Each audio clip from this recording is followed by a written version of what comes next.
Welcome aboard, meus seguidores do canal YouTube Professor João Granato. Hoje mais uma daquelas histórias eletrizantes que vivi no início da minha carreira, que foram marcantes. Essa, sem dúvida, me deixou com uma ansiedade muito grande, uma excitação bastante forte, porque foi minha primeira estufagem de um container. Antes de iniciar a história, eu gostaria de fazer um contexto sobre o container. Os anos 50 foram uma década de inovação e invenções revolucionárias. Vimos o surgimento da televisão em cores, do primeiro jato comercial e a pílula anticoncepcional, que mudaram a sociedade de maneiras profundas e duradouras. A televisão em cores trouxe um entretenimento para milhões de lares, transformando a forma como as pessoas consumiam a informação e a cultura. Em 54, a RCA lançava a primeira televisão em cores que rapidamente se tornou um grande sucesso. Em 58, a Boeing lançou o 707, o primeiro jato comercial de sucesso que revolucionou a aviação comercial e, consequentemente, os negócios a partir daí, permitindo viagens aéreas mais rápidas e acessíveis, conectando pessoas e lugares como nunca antes. Abriu espaço ao comércio internacional. A pílula anticoncepcional, aprovada pelo FDA em 1960, foi outra inovação crucial.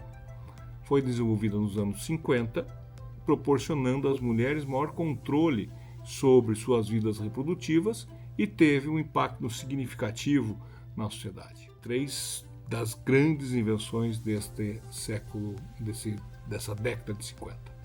Em meio a todas essas inovações, uma invenção menos chamativa, mas igualmente transformadora, estava prestes a mudar o mundo: o comércio global.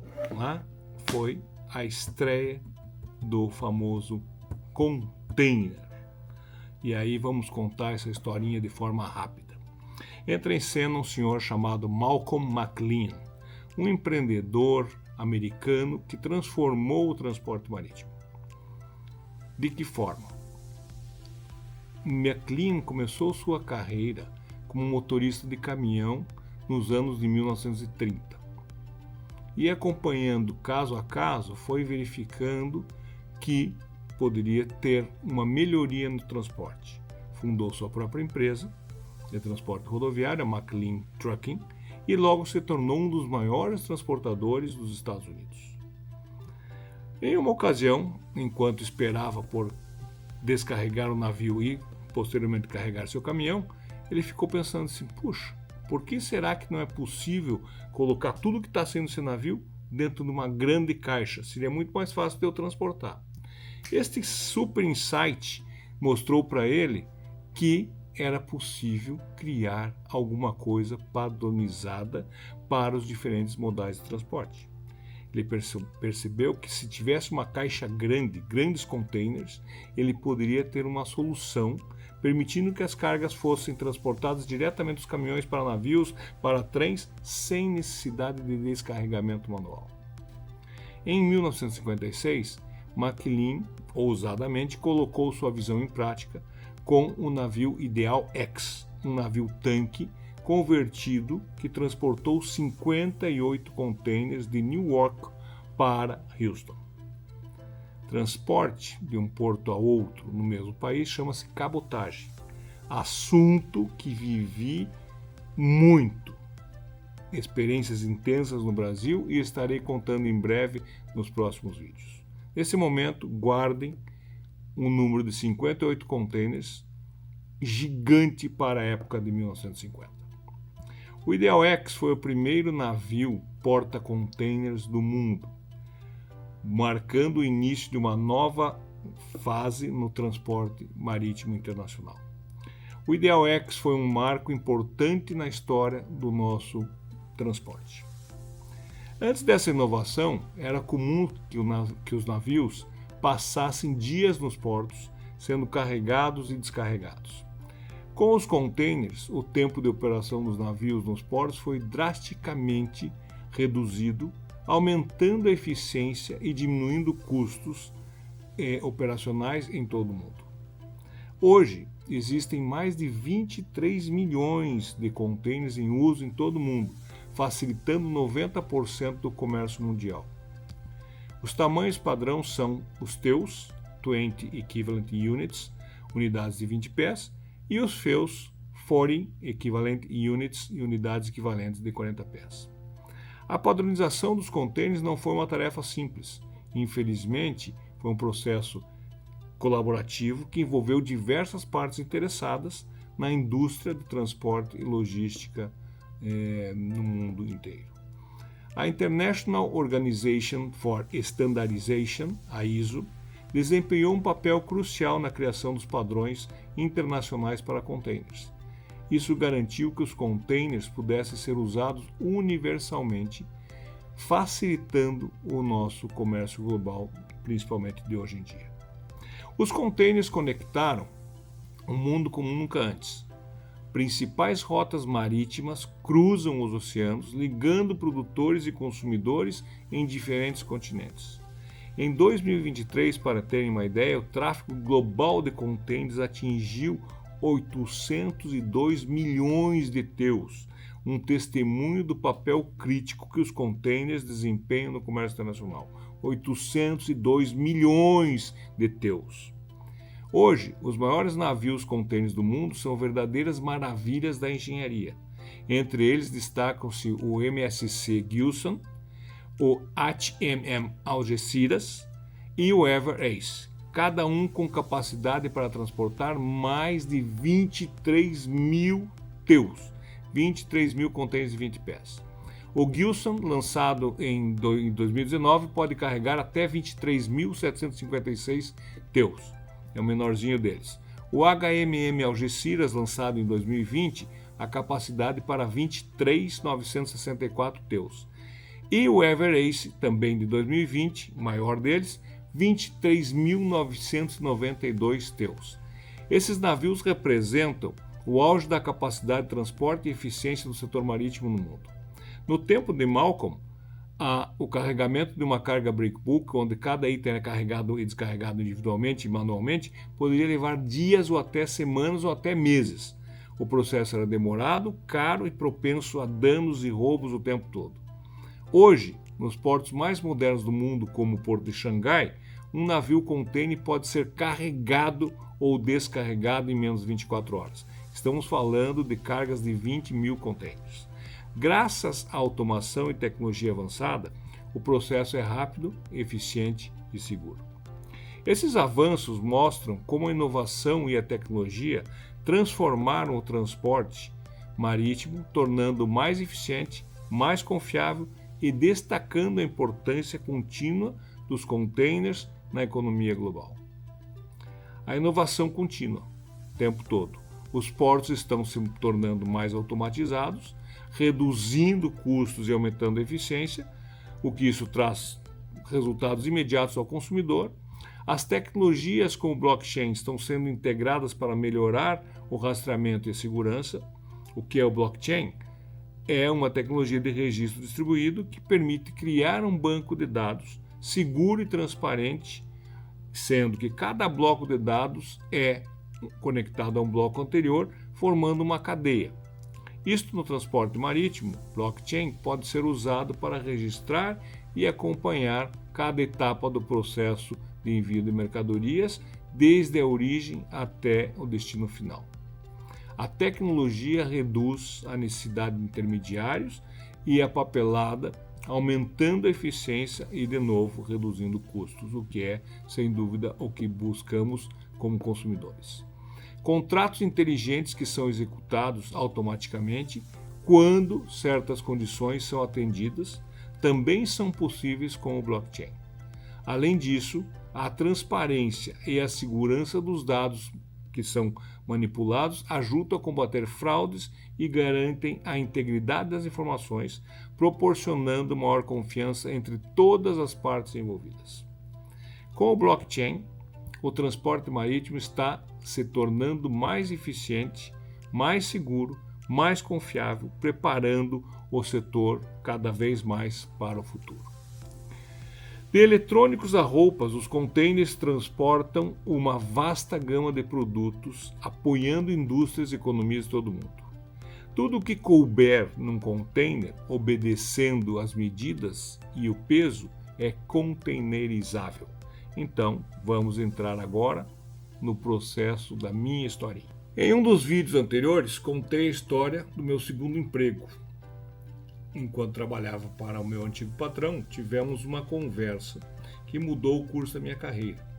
Ele me incentivou a compreender melhor o que eu fazia, onde, em determinado momento, ele me disse: você tem que morder.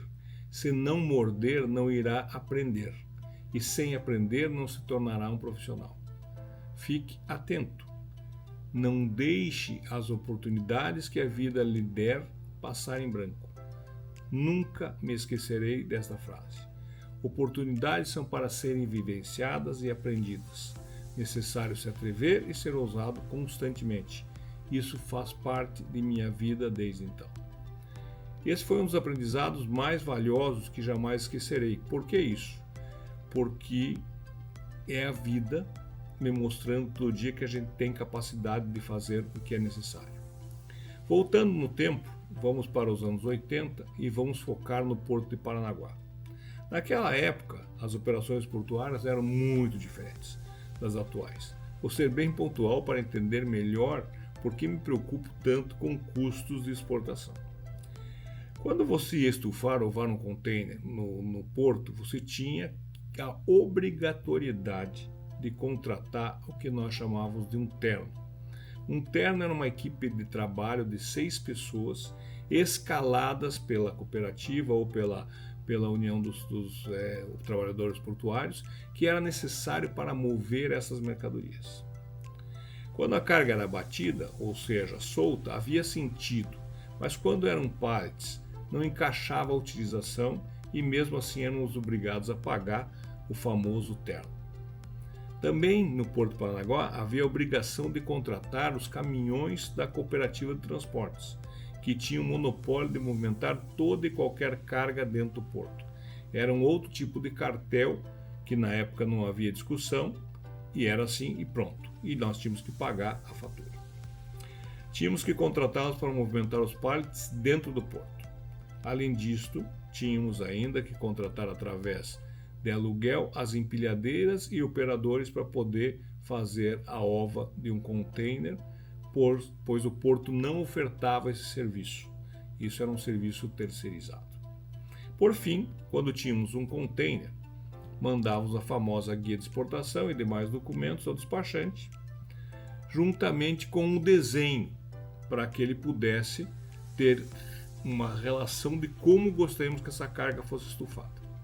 Então, além do custo exagerado, ainda corríamos um risco constante de ter alguém que não tinha conhecimento da mercadoria para supervisionar a estufagem. E isso também não era de graça, tinha um custo por esse acompanhamento, obviamente. Foi então que sugeri que, ao invés de enviar um desenho para o despachante, eu deveria ir pessoalmente ao Porto de Paranaguá fazer uma estufagem e entender melhor tudo isso. Ele gostou da minha atitude, me incentivou, me autorizou, liberando o carro da companhia, dizendo: muito boa ideia, vamos ver o que você nos conta na sua volta. Sucesso no seu container. Depois disso, então, combinei com o nosso despachante como seria esse nosso encontro. A estufagem seria num sábado pela manhã e eu deveria estar na casa do despachante às 9 horas para que a gente pudesse seguir ao porto, então, finalizando o credenciamento, adentrasse ao porto e aí iniciasse o nosso trabalho de estufagem do container. Vocês não podem imaginar a minha excitação e ansiedade nos dias que antecederam o sábado, para que chegasse essa hora de estufar o meu primeiro container. Era esse a minha vontade momentânea naquele processo. Aqui quero fazer um parênteses e dizer que, infelizmente, o mundo ficou tão rápido, tão ágil, que talvez não permita mais as pessoas terem essa satisfação dos pequenos detalhes da vida profissional. O aprendizado antes era batendo a cabeça, pum, pum, pum, pum, pum, e hoje é batendo na tela do celular.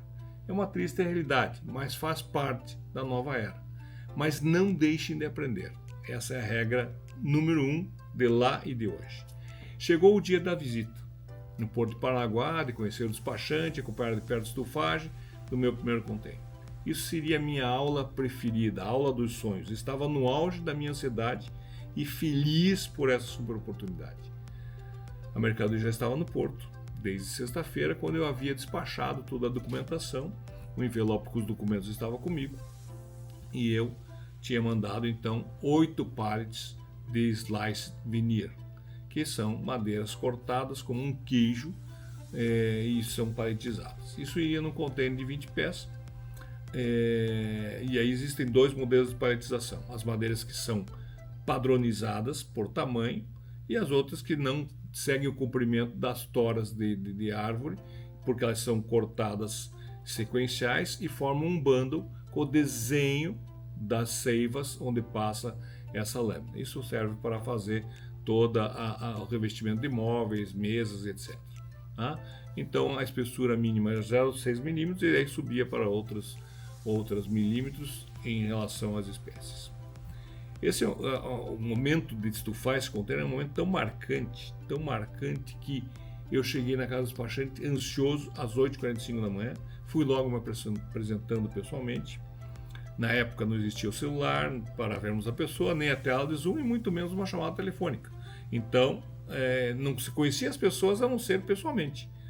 E aí, toda vez que conversava com ele, sempre aquela situação de telefone somente, achei que o despachante seria um cara alto, magro, sisudão, intimidador pela maneira que falava, e eu já estava preparando para um atendimento ruim por causa desse perfil idealizado em minha cabeça. Não devemos nunca julgar com antecipação as aparências. Na realidade, era um cara baixo, meio gordinho, muito simpático. Logo me apresentou sua esposa, seus filhos, seus ajudantes. Ele tinha um escritório anexo à casa dele. Me trouxe uma caneca de café. De pronto me deixou muito à vontade, contou algumas piadas rápidas para quebrar o gelo. Me pediu minha documentação. E aí terminou a credencial. E importante comentar com vocês que aí iniciou uma amizade de muitos anos. Né? Saudades eternas desse despachante, que foi um grande professor, um grande amigo e um grande parceiro de negócio, e eu levei ele para outras empresas junto comigo. Então ele datilografou mais alguns dados aí na documentação de credenciamento, terminamos e saímos rumo ao porto no carro dele. Me chamou a atenção que no caminho ele ia cumprimentando muitas pessoas, tinha uma máquina de escrever ao banco de trás. Chegamos no porto, ele se apresentou novamente, mostrou as credenciais e eu estava realmente contente de estar vivendo aquele momento, tudo me chamava a atenção. Era o meu momento no comércio exterior. Né? Entrar num porto é uma coisa significativa. Se nunca fizeram, façam, porque é onde você vê que existe um business correto. Chegamos no meio do pátio do armazém número 7A, onde um grupo de ternos e 2 operadores de pilhadeira já nos aguardavam a nossa chegada. Antes de sair do escritório, o despachante ligou para a cooperativa e disse: pode entregar os pallets lá, que nós estamos a caminho, e aí nós já vamos processar esta operação de estufagem. Importante citar aqui, e jamais esquecer, que acima de nossas cabeças existiam as esteiras de soja, né, que faziam o famoso corredor de soja do Porto de Paranaguá. Então, saíam do armazém graneleiro e iam seguindo até o navio. Logicamente que com o andar da esteira, esta soja ia caindo.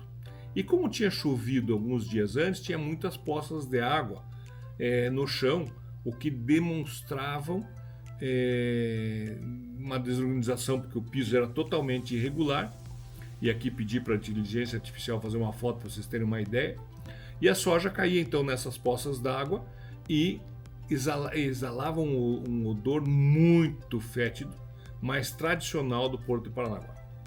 Então foi quando o caminhão da cooperativa chegou e os operadores de empilhadeira imediatamente começaram a fazer o processo de descarga. E aí um deles pegou o pallet, como era um pallet de 2 metros e pouco, ele balançava um pouquinho, então ele vinha com a empilhadeira nesse movimento, passando por cima das poças d'água sem parar, sem segurar, sem nada, o que fazia com que a água fosse para cima do produto. Aí o pai disse: pare, por favor, tem que tomar cuidado. Essa mercadoria, ela vai para o outro lado do mundo. Se essa mercadoria ficar úmida, ela vai mofar e nós vamos ter problema para receber o dinheiro, vamos ter problema para explicar o que aconteceu, e a imagem do país e a imagem da nossa empresa vai por água abaixo. Então, por gentileza, você pode manusear a sua empilhadeira de forma mais lenta, sem passar pelas poças d'água? Ok. E aí foi quando a gente baixou todos os pallets do caminhão, e aí eu com meu desenho, aonde eram 8 pallets, então iria um mais um em cima do outro, depois do outro lado a mesma coisa e tal, passei o desenho, demonstrei o processo para eles, de uma forma a ficar homogêneo o container, dar uma boa distribuição de peso, isso é uma coisa que a gente tem que pensar. Então, nesse processo de você montar os pallets irregulares, e aqui também quero fazer um outro parênteses, hoje você tem softwares fantásticos que você dá algumas medidas ou algumas informações e ele já prepara para o seu container, todo através da inteligência artificial. Então você mistura cargas redondas, cargas arredondadas, cargas em triângulo, cargas em quadrado, cargas em pallets maiores. Do jeito que você quiser, você coloca o seu container hoje muito bem estufado. Naquela época nós não tínhamos, a nossa única fonte de inspiração era a máquina de escrever e a máquina de calcular. Então a gente fazia um desenho, media os pallets com a trena e estruturava esse pallet dentro das medidas do container, para que isso pudesse ser muito bem ovado, né? Então normalmente embaixo a base iam os pallets compridos que davam na medida do container de comprimento, e a altura, a porta media 2,28 m, então nós íamos até 2,20 m para a empilhadeira poder fazer esse movimento adentrando ao container. Então passamos as ideias ali e aí eles empilharam. Pallet 1 e em cima o pallet número 4, pallet 2 em cima o pallet número 5, e assim sucessivamente até fechar 4 blocos de pallets, e aí começa o carregamento. Então vem uma empilhadeira, encosta lateralmente, baixa o pallet e a outra faz empurrar. E aí o que chamava atenção para mim na primeira vez era que duas pessoas do terno de 6 ajudavam a empurrar o pallet junto à parede para o pallet não ir para o meio do container, para poder sobrar espaço para o outro container. E 4 simplesmente comigo ao lado do container, sendo que estava pagando o processo, e eles jogando cartas. Isso me chamou a atenção. Eu falei: não é possível que trabalhadores aonde são pagos para executar um serviço que não existe ficam jogando cartas. E na realidade era meu primeiro dia no porto, as pessoas assim mal talhadas de rosto, assim meio mal encarados. Não vou nem questionar, deixa assim que tá ok. E aí então passamos essa fase de colocar o container, fechamos o lacre, que era importante. Aí eu entendi porque o meu despachante tinha máquina de escrever. Quando ele terminou o lacre, ele pegou os documentos que tinham que colocar a informação desse lacre, já datilografou ali, e aí nós fomos entregar os documentos, Receita Federal, Porto, Liberação, etc e tal. Fizemos um tour no Porto, aí ele me fez um convite para nós almoçarmos num tradicional restaurante, e eu estava assim extremamente satisfeito com o meu dia de trabalho no Porto de Paranaguá, um sábado onde eu estufei o meu primeiro container, que foi uma coisa assim que jamais esquecerei. Depois vieram muitos, tem muita história ainda de container, mas um fato até que eu gostaria de chamar a atenção aqui também foi que anos depois, um ano depois, eu vi um container de um concorrente nosso ser mal acompanhado e arrebentou as fitas de aço, e a lâmina espalhou no piso do porto, sujando todo. Eles simplesmente juntaram, colocaram para dentro do container, lacraram o container e esse container seguiu adiante. Ou seja, é sempre importante fazer o acompanhamento das suas cargas. Hoje todo mundo faz por vídeo, você tem o celular na sua mão e você consegue verificar o processo. Naquela época não.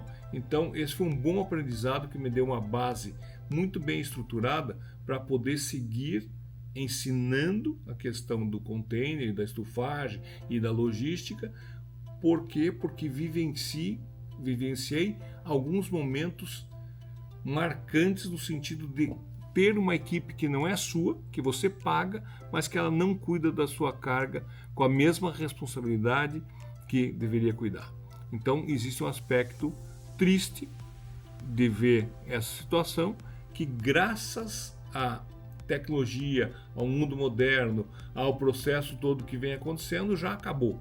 Então hoje nós estamos falando em grandes guindastes puxando container e movimentando carga de forma rápida nos portos, aonde muitas vezes você já fez a estufagem dentro do seu armazém, através de uma doca alta, onde você já coloca uma empilhadeira com um braço pequeno. Então assim, foi uma verdadeira estruturação que eu chamo até hoje de uma aventura responsável. Pois fico sempre imaginando como podem acontecer avarias onde você não acompanha esse processo. Então, a supervisão responsável é você que tem conhecimento fazer essa verificação. Era uma época singular, vivida, sou grato por ter acompanhado esse processo junto ao porto, foi uma experiência super reveladora. Pude entender até hoje a complexidade e importância de uma correta estufagem para garantir a integridade da carga, a eficiência do transporte. E depois dessa manhã eletrizante, o que eu vou dizer? Que mais um passo eu dei para me apaixonar por comércio exterior. Sou vidrado em ver navios, sou vidrado em ver contêineres sendo estufados. Tudo isso tem um momento marcante para mim durante a minha vida profissional. Foi muito legal. Assim como o container transformou o comércio global, essa experiência da minha primeira estufagem também modificou a minha vida. Fortaleceu cada vez mais a paixão que eu tenho pela profissão de comércio exterior até hoje. Hoje o Porto de Paranaguá está transformado, existe um grande terminal de containers, super moderno, super ágil, super eficiente, super eficaz. Então nem se lembram daquelas poças de água suja com um cheiro horrível que era o tradicional no Porto de Paranaguá. Não esqueça de deixar seu like, se você gostou, aperta aí e deixe seu comentário, é muito importante seu feedback. Eu tenho pouco a pouco aprimorado a minha coletânea de vídeos. Me acompanhe no Instagram, me acompanhe no Facebook, me acompanhe no TikTok. Estamos aí fazendo um pouquinho de tudo para incentivar o processo de comércio exterior. Muito obrigado e até a próxima. Valeu!